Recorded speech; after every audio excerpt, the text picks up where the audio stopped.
Yine kedileri aradık. Kedi. Selam, selam, aleyküm selam.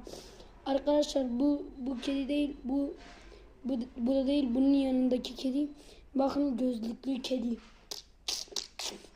En pro kedi hangisi? Bu birinci kedi. Bu ikinci kedi. Bu aşağıdaki.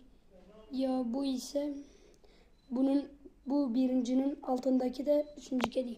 Hangisi daha güzel? Ben üçüncü kediyi seviyorum. Gözlüklüdür. Söyleyeyim mi neden? Çünkü kaplumbağa dedem. Neden? Kaplumbağa dedem. Neden?